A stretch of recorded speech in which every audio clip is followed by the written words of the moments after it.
sei que muito já tem sido dito acerca do Covid-19, mas eu quero falar e trazer hoje as experiências que eu tenho tido com pessoas com sintomas muito agravados na área da compulsão alimentar, da insônia e do medo da própria proliferação, do medo letal do vírus.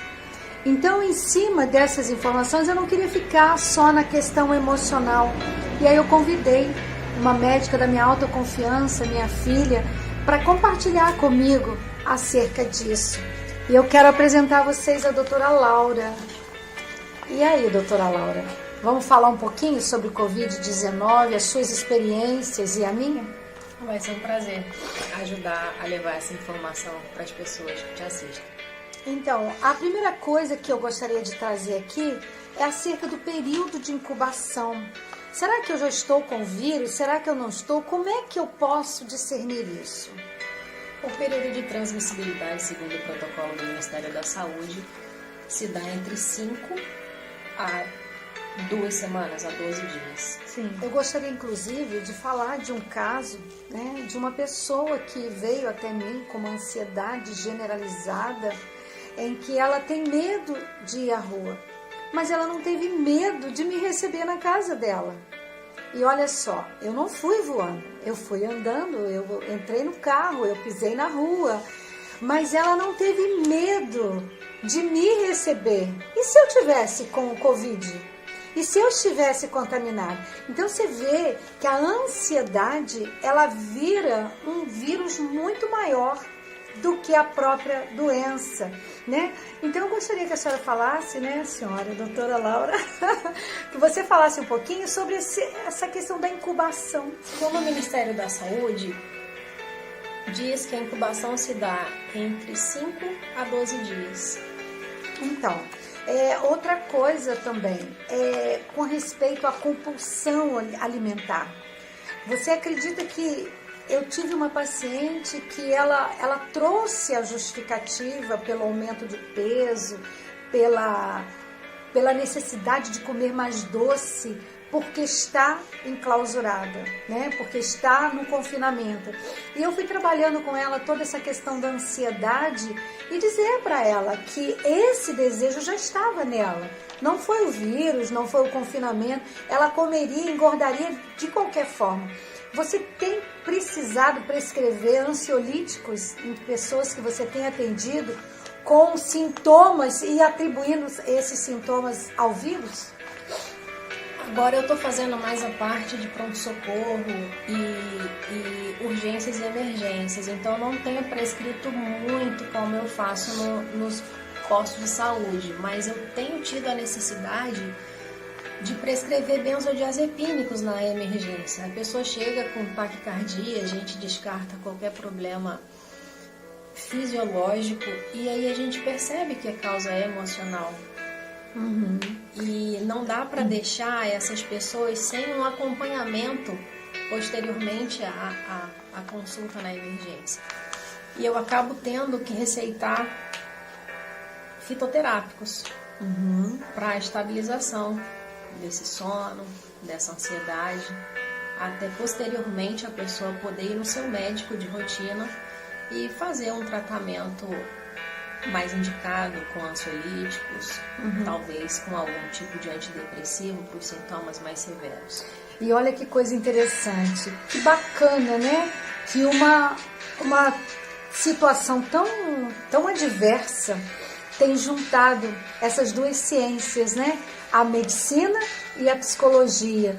Você tem visto que o encaminhamento para a psicoterapia nesse momento do surto tem surtido efeito? As pessoas têm estado mais atentas a buscar ajuda psicoterápica para dar suporte a vocês na medicina? É essencial, é um tratamento que se dá em conjunto, com multiprofissionais. Interdisciplinar, né? A gente já entendeu há muito tempo que a medicina não cura, que os remédios eles só remediam. Que quando se trata do corpo e não se trata da mente, os sintomas não cessam. Sim, e uma coisa que eu trouxe essa semana, inclusive, Eu recebi um caso de uma pessoa numa angústia muito grande, ainda em processo de luto de pacientes queridos e com medo da morte. A primeira orientação que eu digo é: desligue a TV, saia das redes sociais onde as informações são trágicas. Aí eu queria ouvir um pouquinho de você a questão de: o vírus é tão letal assim? É regra geral, ele mata e vai matar todo mundo? Como é que funciona isso? O vírus ele pode ser de uma simples gripe quanto de uma pneumonia severa, sabemos. Mas a letalidade dos pacientes internados, a gente tem visto que tem sido de 10 a 15% até o momento. Então, a letalidade desse vírus, comparado a vírus anteriores de outras pandemias que tivemos, é baixa.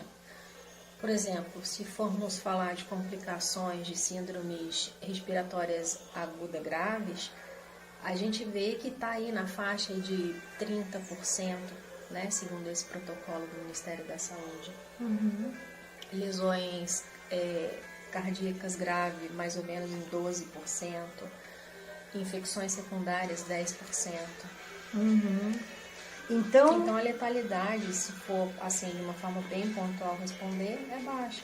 15% da população internada. Então, você acha que está correta essa orientação de sair desse excesso de informação trágica, de quantidade de mortos na Itália, na Europa, em outros países que realmente o índice de idosos são maiores, onde há inverno, né?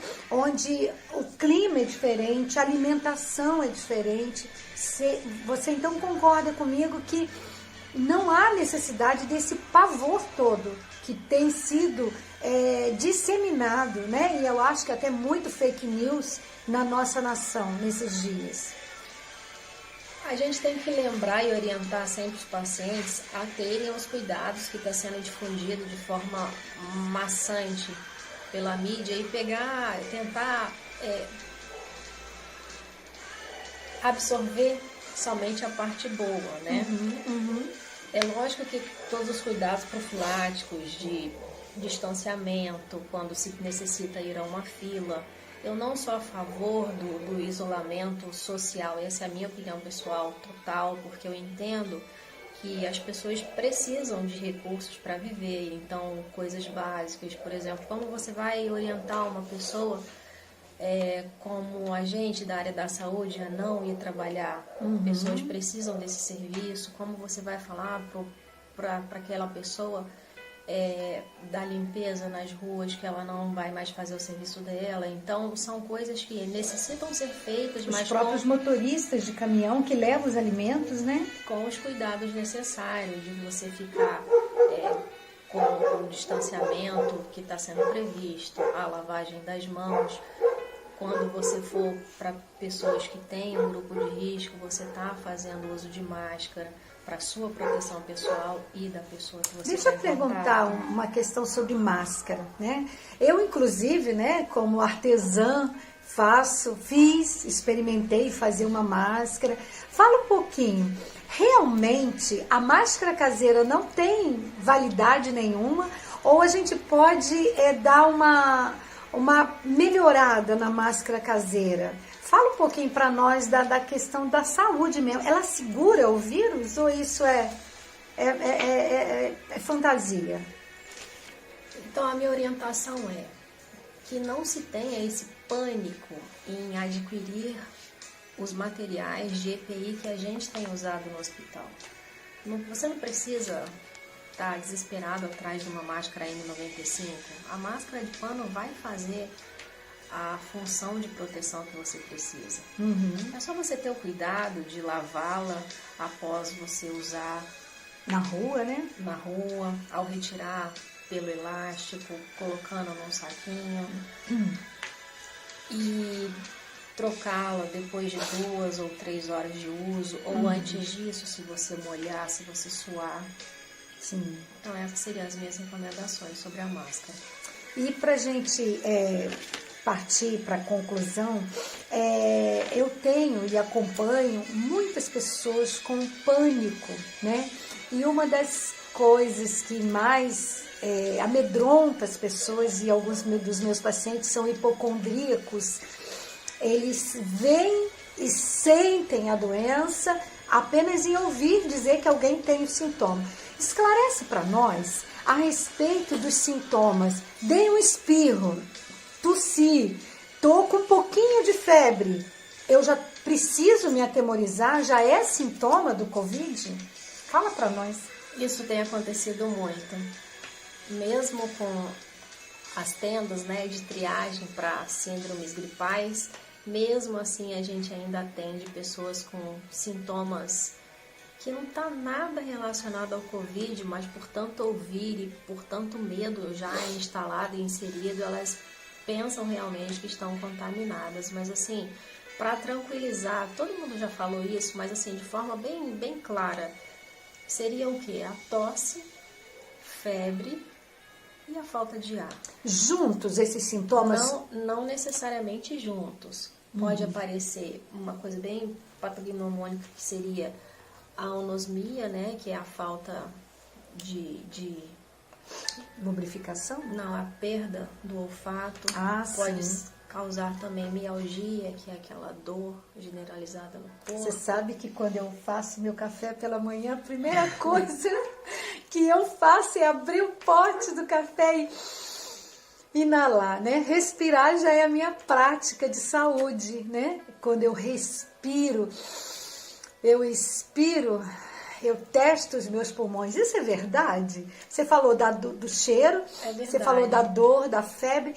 E essa questão pulmonar, inspirar e expirar sem sentir dor, isso é verdade mesmo? Mas assim, qualquer gripezinha vai já te fazer a perda do olfato, né? Mas assim, isso é uma característica que desse vírus ficou presente, né? A pessoa perder a sensibilidade do cheiro do limão e do café, que são cheiros fortes, né?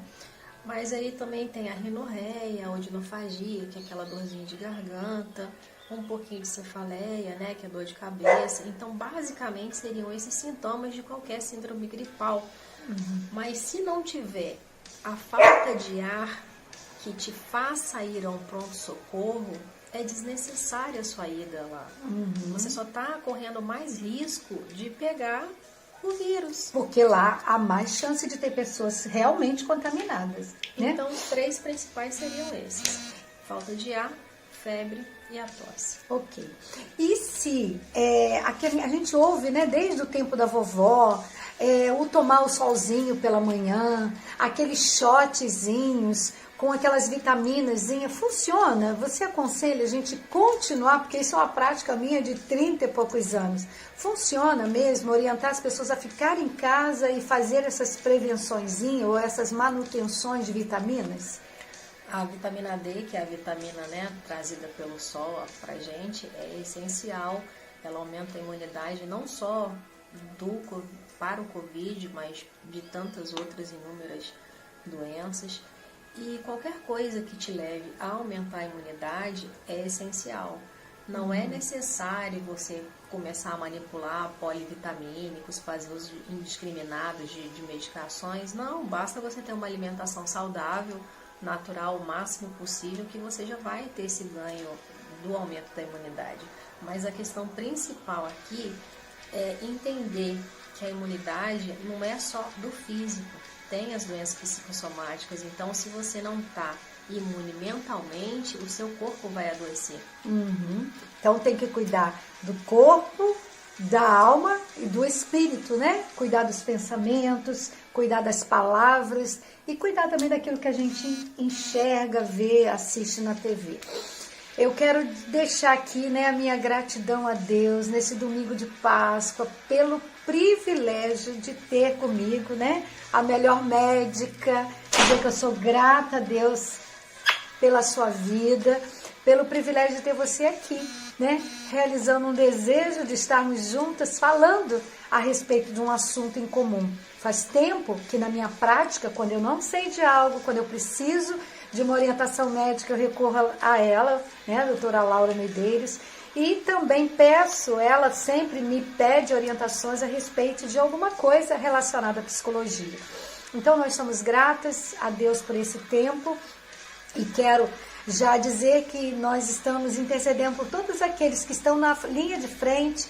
Em breve ela vai estar numa linha de frente mais próxima ainda, e que Deus abençoe todo o corpo médico, os enfermeiros, todo o pessoal da saúde, que nesse tempo tem sido um suporte para nós. Eu quero deixar também a possibilidade de você tirar suas dúvidas aqui comigo. Você vai ver aqui embaixo, né? Você pode mandar para o meu Instagram, no direct, @roseferraz_psi, ou aqui no YouTube. Um grande beijo e até breve, porque a vida, ela é simples. Não importa o que fizeram com o meu passado, importa o que eu vou fazer com o meu presente, que vai determinar o meu futuro. Um beijo. E a mensagem final que eu deixo é que vai passar. Vai passar. Simples assim.